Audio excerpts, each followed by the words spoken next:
मोहम्मद अली साहब, अमूमी तासुर ये है, या हम भी जब गुफ्तगू करते हैं, तज्जिया तबसरा करते हैं अपने प्रोग्राम के दौरान, कि पोलराइजेशन माशरे में बहुत ज़्यादा बढ़ी है।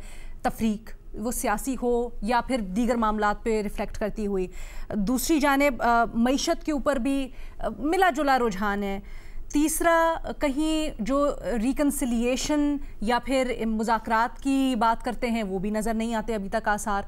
तो फिर पाकिस्तानियों की इतनी बड़ी तादाद क्यों इतनी पुरुमीद और क्यों इतनी एक्साइटेड है 2026 के लिए? शुक्रिया अलीना। देखिए, मैं समझता हूँ कि ऑब्वियसली ये जो सर्वे है दिलचस्प सर्वे है।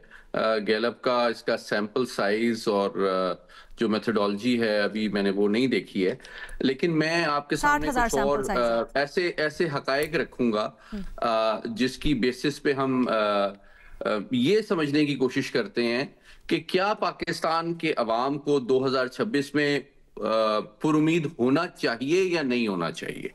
चार मैं क्राइटेरिया आपके सामने रखता हूं, जिसमें से दो का आपने जिक्र भी किया, पॉलिटिक्स और इकोनॉमी। इसके अलावा कौमी सलामती है या हमारा इंटरनेशनल इमेज है। और जिस तरह महमल ने बिल्कुल सही कहा, मैं मुत्तफिक हूं उससे, कि मई के तनाज़े में पाकिस्तान ने अपने आप को एज अ कौम, एज अ रियासत, एज अ मुल्क जिस तरह से कंडक्ट किया है, उसने हमारे एतमाद और एहतराम और स्टेटस को दुनिया में बहुत इम्प्रूव भी किया है। और दूसरी जानिब उसको अगर सिक्योरिटी से आप लिंक करें तो मैं आपसे शेयर करना चाहता हूं, अभी कुछ एक्सक्लूसिव रिपोर्ट्स अभी आने वाली हैं इंटरनेशनल मीडिया में, कुछ अमेरिकी मीडिया में भी आएंगी, कल तक शायद आ जाएं, कि इस साल पाकिस्तान ने दहशत गर्दी के खिलाफ जो कामयाबियां हासिल की हैं वो पिछले 10 साल में सबसे ज्यादा हैं। सबसे ज्यादा तादाद में दहशत गर्दों को इस 2025 में हलाक किया गया है 2015 के बाद। तो ये एक क्वांटिटेटिव एनालिसिस की बेसिस पे मैं ये बात कर रहा हूं, अगरचे ये कि एक दहशतगर्दी की वारदातों में इजाफा हुआ है और हमने बहुत शहादतें और कुर्बानियां भी दी हैं। तो एक तो सिक्योरिटी का कॉन्टेक्स्ट है।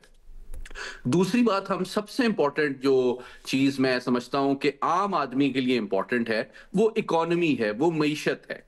तो चार मैं आपके सामने फैक्ट्स रखता हूं। अगर आप पिछले 3 साल का कंपैरिजन करें तो पाकिस्तान की जो इस वक्त स्टॉक मार्केट की कैपिटलाइजेशन है, मार्केट कैपिटलाइजेशन है, यानी कितना मजमुई हुजम है स्टॉक मार्केट में कारोबार का, जो कि इन्वेस्टमेंट है, तो 2022 में 6.9 ट्रिलियन मार्केट कैपिटलाइजेशन थी। 6.9 खरब की कैपिटलाइजेशन थी मार्केट की 2022 में, और इस वक्त 15.2 खरब की मार्केट कैपिटलाइजेशन है। यानी कि पिछले 3 साल में दुगनी से भी ज्यादा हमारे सरमायाकारी हमारे स्टॉक मार्केट में पिछले 3 साल में हो चुकी है। दूसरा अशारिया है टैक्स रेवेन्यू का। तो 2022 में पाकिस्तान में 57,30,000 टैक्स पेयर थे। तो ये मैं एफबीआर का डेटा आपसे शेयर कर रहा हूं। इस वक्त 2025 के एंड में 80 लाख से ज्यादा टैक्स पेयर हैं। 2022 में हमारी आईटी एक्सपोर्ट्स 1.94 अरब डॉलर थी, जो कि इस वक्त 3.8 अरब डॉलर है। तकरीबन डबल हमारी आईटी एक्सपोर्ट्स पिछले 3 साल में हुई हैं। फॉरेन एक्सचेंज रिजर्व जो थे वो हमारे पिछले साल 15.9 अरब थे, जो कि इस वक्त 21 अरब डॉलर है। तो रेमिटेंसेस जो एक बहुत बड़ा इंपॉर्टेंट एस्पेक्ट है, पॉलिटिक्स से उसका बहुत गहरा ताल्लुक है अलीना, क्योंकि आप जानती हैं कि पीटीआई की का एक बड़ा अहम डिमांड डायस्पोरा से ये थी कि जी आप पाकिस्तान रेमिटेंसेस भेजना बंद कर दें, इन्वेस्टमेंट करना बंद कर दें, टैक्स पे देना बंद कर दें। तो वो एविडेंस ये शो करता है कि वो कामयाब नहीं हुई है। इस वक्त पाकिस्तान की all time highest 38 billion dollar की रेमिटेंसेस हैं, जो कि 3 साल पहले 30 अरब थी। यानी 8 अरब डॉलर की रेमिटेंसेस में इजाफा हुआ है हमारी डायस्पोरा की जानिब से। तो ये वो हकायक हैं जिससे ये साबित होता है अलीना कि सियासी माहौल में गर्मा गर्मी के बावजूद मईशत के जो फैक्ट्स एंड फिगर हैं उनमें टेंजिबल इंप्रूवमेंट आ रही है और मुसलसल आ रही है। और جو سیاسی حکمت عملی رہی ہے پی ٹی آئی کی کہ ایک ماحول کو گرم رکھا جائے، ریاست کو دباؤ میں رکھا جائے اور معاشی مسائل کو ایکسپلوئٹ کر کے ایک آلٹرنیٹیو فورس کے طور پہ پیش کرے، تو میں سمجھتا ہوں سیاسی حکمت عملی کے طور پہ یہ بات شاید اتنی کامیاب نظر نہیں آ رہی ہے. اور جو اس وقت حکومت ہے اور ریاست کا جو ایک آپس میں تعلق ہے، اس کے نتیجے میں یہ 4-5 جو میں نے اشاریے آپ کے سامنے رکھے اس سے ثابت ہو رہا ہے کہ معیشت آگے بڑھ رہی ہے، ٹیکس میں بھی زیادہ لوگ ٹیکس بھی دے رہے ہیں، ریمیٹنسز بھی دے رہے ہیں، زیادہ تر لوگ صرف پراپرٹی میں انویسٹ نہیں کر رہے بلکہ سٹاک مارکیٹ میں انویسٹ کر رہے ہیں. اور حال ہی میں جو ہمارا پالیسی ریٹ سٹیٹ بینک نے کم کیا تھا، اس سے ثابت یہ ہوتا ہے کہ لوگ خالی بینکوں میں پیسے رکھ کے سود کھانے کے بجائے سٹاک مارکیٹ میں انویسٹ کر رہے ہیں. تو یہ اس بات کا عملی ثبوت ہے کہ لوگ اب کاروبار کرنا چاہتے ہیں، آگے بڑھنا چاہتے ہیں. ہمارے سیاسی مسائل ہیں، مہنگائی کے مسائل ہیں، صحت اور تعلیم کے مسائل ہیں، لیکن میں سمجھتا ہوں حکومت کے ساتھ ساتھ سب سے امپورٹنٹ ہمارا جو قومی سلامتی کا ایک چیلنج ہے، کسی بھی حکومت سے بالاتر ہو کے، وہ ہمارا بہت تیزی سے بڑھتی ہوئی آبادی ہے.